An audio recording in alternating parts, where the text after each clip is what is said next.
Cat college की एक video बनाई थी और गालिबन वो कम से कम भी लाखों लोगों ने उसे पसंद किया था और हज़ारों कमेंट्स आए थे उसके नीचे, राइट। काफ़ी लोगों की रिक्वेस्ट थी कि आप इसके बारे में दोबारा बताएँ। पहली बात ज़हन में रखें, जो ये वीडियो बना रहा हूँ, राइट, इसकी मेरी ज़ाती राय है, इसका किसी अदारे से कोई लेना-देना नहीं है। आपकी अपनी मर्ज़ी है, मेरी राय पे अमल करें या ना करें, इसका भी कोई फ़र्क नहीं पड़ता। आप लोगों की अपनी सोच है, ठीक है? मेरा सिर्फ़ मानना ये है कि आपको राय दी जाए कि आपको किस तरफ जाना चाहिए। मेरा मानना ये है, देखिए कैडेट कॉलेज काफ़ी ज़्यादा बने हुए हैं। कुछ हैं सही वाले और कुछ हैं डुप्लीकेट वाले। ज़हन में रखना। प्राइवेट कैडेट कॉलेज आपको बेइंतहा मिल जाएँगे, जो कैडेट कॉलेज के नाम पे हैं। जिनके बुनियाद पे आप जो है ना प्राइवेट एडमिशन लेते हैं, वहाँ पर आप यूनिवर्सिटी वहाँ पर हॉस्टल की फ़ीस देते हैं, स्कूल की फ़ीस देते हैं, खाने-खूने के पैसे देते हैं, ठीक है? सारे पैसे पूसे आप वहाँ पे देंगे। देन वहाँ पर आप 8th क्लास पढ़ेंगे, 9th पढ़ेंगे, 10th पढ़ेंगे, फर्स्ट ईयर पढ़ेंगे, सेकंड ईयर पढ़ेंगे, देन सेकंड ईयर के बाद आप अप्लाई करेंगे पाकिस्तान आर्मी में एज़ अ कमीशन ऑफिसर। ठीक है, देन अगर आप रिकमेंड हो गए तो ठीक है, नहीं हुए तो फिर आप 3rd ईयर, 4th ईयर किसी यूनिवर्सिटी में जाके करोगे। यस, ये पॉइंट। अब मेरे हर बच्चे के दिमाग में ये पॉइंट बैठा हुआ है कि क्रेडिट कॉलेज में जाने का मतलब है रिकमेंडेशन, है ना? जो कि सरासर गलत है, ऐसा ज़रा भी नहीं है। क्रेडिट कॉलेज में अगर 10,000 बच्चा पढ़ रहा है अलग-अलग जगह पर, क्या 10,000 बच्चा भर्ती हो जाएगा? 10,000 तो फौजी नहीं चाहिए इन्हें अफ़सर इतने। अगर 500 भी आपके क्रेडिट कॉलेज में लोग लड़के पढ़े हैं, क्या 500 के 500 रिकमेंड हो जाते हैं? नहीं, 500 में से कितने होते हैं? 5, 6, 4, 2, 4, 10, 1। पूरे-पूरे बैच में से सिर्फ 1 या 2 रिकमेंड होते हैं। ये उसी तरह है जिस तरह अगर आप इंटर करके जाते हैं तो आप 1-2 ही रिकमेंड होते हैं। समझ आ रही बात? अब कैडेट कॉलेज क्यों है? कैडेट कॉलेज इसलिए होता है कि आप कैडेट कॉलेज में जाते हैं, आपकी लाइफ रूटीन वैसी बन जाती है, सुबह उठना, शाम को सोना, उठना, बैठना, बात करना, ये वो माइंडसेट, हेयर कटिंग वगैरह सब लश-पश वैसे के वैसे बनना शुरू हो जाता है। लेकिन अगर आपके माइंड में ये चीज़ बैठी हुई है कि मैं कैडेट कॉलेज गया और पूरे खानदान में शोर मच गया कि कैडेट कॉलेज चला गया और जब रिकमेंड होके आने वाला है तो ये सरासर गलत है। वो 500 में से 1-2 ही बच्चे रिकमेंड होने वाले हैं, वो सारे बच्चे रिकमेंड नहीं होते, सिर्फ वो एजुकेशन देते हैं, स्टडी कराते हैं, सब चीज़ होते हैं। अब मेरे काफ़ी स्टूडेंट्स कैडेट कॉलेज में आते हैं, छुट्टियों पे मुलाकात करने आते हैं, बल्कि 1 महीना स्टडी करके चले जाते हैं। वो महीना भी फारिग नहीं बैठते, हफ्ता 2 हफ्ता उन्हें छुट्टियाँ मिलती हैं। जो उनका लाइफ है, स्टाइल है, वो सब चीज़ें मुझे नज़र आती हैं। देखिए, मेरा मानना ये है कि अपने बच्चों को 12वीं क्लास तक अपने से जुदा नहीं करना चाहिए। बाकी आप लोगों की अपनी-अपनी मर्ज़ी है। आपको आराम से कौन सी 8th करनी चाहिए, 9th करनी चाहिए, समझ आ रही है? 10th करनी चाहिए, फर्स्ट ईयर करें, सेकंड ईयर करें, सेकंड ईयर की बुनियाद पे पाकिस्तान एयरफोर्स में अप्लाई करें, पाकिस्तान आर्मी में अप्लाई करें, पाकिस्तान नेवी में अप्लाई करें। क्या पता आप जीडी पायलट बन जाएँ। आप आर्मी के लेफ्टिनेंट को सोच रहे हैं, क्या पता आपका फ्यूचर जीडी पायलट एयरफोर्स में हो।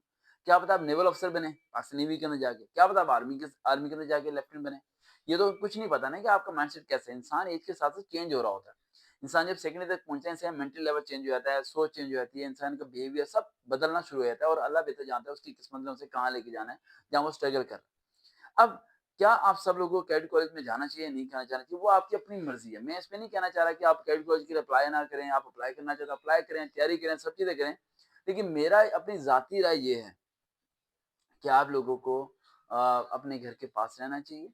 12वीं तक माँ-बाप को खुद अपने बच्चे की तरबियत करनी चाहिए और 12वीं क्लास के बाद अप्लाई करना चाहिए। क्योंकि मैक्सिमम लोगों के माइंड में जो कैडेट कॉलेज का कॉन्सेप्ट बैठा है, वो यही बैठा हुआ है कि हम कैडेट कॉलेज चले गए और हम जी 100% क्या हो गए, रिकमेंड सेलेक्ट हो गए, अफ़सर बन गए। यही माइंड बैठा है ना, ये गलत है। फीसेस हैं, देनी पड़ती हैं हज़ारों की तादाद में, खर्चे हैं, हॉस्टल के सब चीज़ें वो करनी पड़ती हैं, राइट, ये सब चीज़ें। अब आपको बताता हूँ कि ये एक ऐसा रास्ता है जिसके ज़रिए आपको फीसेस भी ना देनी पड़े और आप अफ़सर भी बन जाएँ। वो क्या रास्ता है, गौर से सुनना। वो रास्ता ये है कि आप मैट्रिक के बाद, ठीक है, पाकिस्तान एयरफोर्स में अप्लाई करते हैं अगर एयरमैन के तौर पर, या पाकिस्तान नेवी में अप्लाई करते हैं टेक्निकल ब्रांच के अंदर, तो आप वहाँ जाके जॉइनिंग दे सकते हैं। उस दौरान आप एफएससी भी कर सकते हैं अपनी, साथ-साथ आपकी स 60-70 हज़ार सैलरी भी लग जाएगी। हाउस रेंट अलाउंस भी मिल जाएगा, सब चीज़ें मिल जाएँगी। उसके बाद आप ड्यूरिंग उसके बाद कमीशन अप्लाई कर सकते हैं। लेकिन उसमें भी कमीशन के रिकमेंडेशन होने के 1% चांस होते हैं मेरी राय के मुताबिक। इसका हुकूमत से कोई लेना-देना नहीं है। अदारों से कोई लेना-देना नहीं है, मेरी अपनी ज़ाती राय है। सब कुछ मैं बोल रहा हूँ, मैं अपनी ज़ाती राय से बोल रहा हूँ। इसका किसी से कोई लेना-देना नहीं है। बार-बार रिपीट इसलिए कर रहा हूँ क्योंकि आप लोग ये ज़हन में रखिएगा, सरकार ने बोल दिया तो पत्थर पे लकीर है, वो आप लोगों की सोच है। क्योंकि मेरा तजुर्बा है, मैं कराता हूँ बच्चों की तैयारी फ्री। मेरे पास इतने बच्चे रिकमेंड होते हैं। लेकिन आप लोग जो है ना, आप लोग मेरी राय को सिर्फ राय तक समझिए, बाकी सोच आपकी अपनी है। जो मर्ज़ी आप सोचें, जो मर्ज़ी आप डिसीज़न लें, ठीक है? तो अगर हम मैट्रिक के बाद एयरफोर्स वगैरह में चले जाते हैं, फिर भी कमीशन अफ़सर बनना मुश्किल होता है। तो मेरे ख्याल से बेहतर ये है कि आप 12वीं तक पढ़ें और पढ़ने के बाद आप जो है ना कमीशन अप्लाई करें और बेहतर होगा। जब तक आप किस पे फ़ोकस करें, अपनी हाइट पे फ़ोकस करें। अब पॉइंट, अब आर्मी में अफ़सर बनना है, ये एयरफोर्स में जाना है, सबसे पहला पॉइंट क्या होता है? Physical criteria. आप किस पे फ़ोकस करते हो? एकेडमिक क्राइटेरिया पे। अब अपने बाबा ने आपको यहाँ भेजा कि मेरा बेटा स्टडी में कैसा है? स्टडी तो में सही हो जाएगा, लेकिन जो कद नहीं बढ़ा, वो कद दोबारा बढ़ेगा नहीं। आईसाइट वीक होगी तो दोबारा सही होनी नहीं, यानी फिजिकल मेडिकल में कोई भी शख्स कुछ नहीं कर सकता। अगर आपका कद 5 फुट 4 इंच नहीं है तो भाई जान लगा लो अपनी कद को बढ़ाने के लिए। समझ आई? अगर आपकी आईसाइट की लाइन आई है, जिस तरह आप इधर आओ, आपकी आईसाइट की पूरी पेन आ रही है, मैं दिखा नहीं सकता आपके बच्चे का चेहरा क्योंकि मशहूर हो जाएगा ये। इधर आ जाओ, ये चले गया घर। तो समझ आई बात? तो बड़े एक मेरे जानने वाले हैं, राइट, और नेबर भी हैं और करीब भी हैं, रहते हैं, राइट, तो वो उनका बेटा ये, ठीक है, आसिफ नाम है उनका, राइट। और मैंने अभी आपको एक लाइन कट करवाई थी माय सेल्फ में, क्या था वो? कास्ट। कास्ट क्या लिखी थी आपने? जट। कास्ट नहीं लिखनी, कास्ट से फर्क नहीं पड़ता, ठीक है? अच्छा बुरा इंसान होता है, आपने देखा राजपूत अच्छे होते हैं, लेकिन राजपूत में बेइंतहा लोग बुरे भी होते हैं, बुरे भी होते हैं, बड़े-बड़े जी वैश्विक किस्म के मार देते हैं अगले बंदे को। इस तरह जट में अच्छे भी होते हैं और बुरे भी होते हैं। इंसान अच्छा बुरा उसके अखलाक और उसके तकवे से होता है। चौधरी आपको लगता है बहुत बड़ी जात है, लेकिन चौधरी की हरकतें देख लो तो ऐसी होती हैं, तेलियों की हरकतें भी नहीं होती, ठीक है? तो ये बात दिमाग में। अब जैसे व्लॉगर हैं, वो क्या नाम है? भट्ट नाम नहीं, भट्ट भट्ट। अब भट्ट है, अब भट्ट भट्ट नाम से, अब मेरे जो दोस्त भट्ट थे वो बड़े गैरतमंद थे। उनकी बहन बेटी की तरफ कोई देख लेता तो और ये भट्ट पूरी फैमिली को सामने लेके आता। तो कुछ बट बट जो से होते हैं वो इज्जतदार होते हैं, कुछ बट जो है इज्जतदार नहीं होते। तो मेरे ख्याल से जात पात से कोई फर्क नहीं पड़ता। आप सही हैं तो बेहतर है, आप गलत हैं तो फिर आप गलत हैं, चाहे आप किसी भी जात में हैं, इससे फर्क नहीं पड़ता, ठीक है? अब ज़हन में रखिएगा, इस बच्चे की आँखों के नीचे एक पूरी पेन आ रही है। इस बच्चे की अभी भी ऐसे अगर इसके बाबा चेक करवाएँगे तो मुझे लगता है कि इन्हें किसी वीक, अल्लाह ना करे हो, लेकिन अगर होती है तो भाई समुंदर में फिर गया पानी। समुंदर में तो होता ही पानी, ठीक है? सर पे फिर गया पानी, ठीक है? क्या करते हो? बच्चे कोऑपरेट करते हैं ना, ठीक है?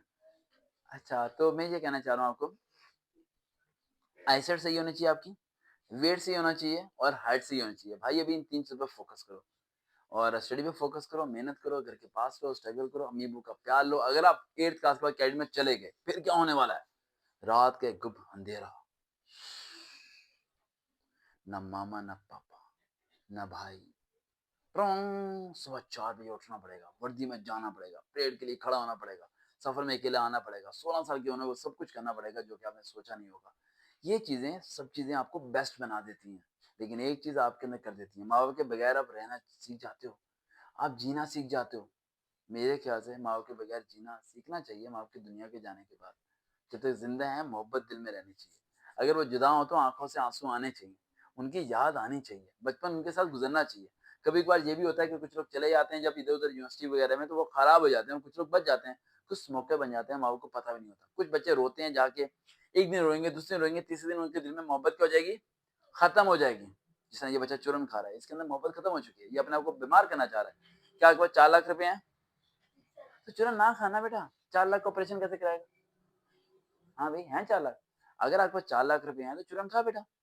क्योंकि चूरन खाएगा, गुर्दे में पथरी आएगी, फेफड़े खराब होंगे, फिर इसके अम्मी अब्बू इलाज कराएंगे। अम्मी अब्बू के पास है 4 लाख रुपए? नहीं है ना, तो फिर ऑपरेशन कहाँ से होगा? तो ना खा, 5 वाली चीज है, 4 लाख का ऑपरेशन करा लेगा। तो भाई ऐसी हरकतें नहीं करनी ना, लिमिट में रह के करना है, वो चीज करनी है जो आपसे हो सकती है। तो अब आप सोच रहे होंगे सर आपकी क्या राय है, क्या कैटेगरी में जाना चाहिए नहीं जाना चाहिए? मेरा मानना यह है कि मर्जी आपकी है, मैं कुछ नहीं कहना चाहता, बस इतना कहना चाहता हूँ कि आ, अगर मेरा कोई बहुत करीबी होता और जिसका फैसला मैं कर सकता हूँ तो मैं उसे माँ बाप के पास रखता, दूर ना भेजता, 12वीं के बाद कमीशन अप्लाई करवाता, एयरफोर्स में भी, आर्मी में भी, नेवी में भी, जहाँ उसका हो जाता बेहतर होता, वरना स्टडी कंटिन्यू कराता। बाकी आपकी अपनी राय है। मेरे बहुत स्टूडेंट कैड कॉलेज में पढ़ते हैं, मैं उनकी फ़ख्र करता हूँ, उनकी इज्जत करता हूँ और मुझे प्राउड फील होता है जब वो आके मेरे से मुलाकात करते हैं, लेकिन आ, वो बहुत हार्ड हो चुके हैं भाई। आपकी अपनी मर्ज़ी, छोटी सी ज़िंदगी है भाई, छोटी सी ज़िंदगी है। इतनी जल्दी जुदाई मत पैदा करो यार, एक ना एक दिन जुदा तो हो ही जाना है।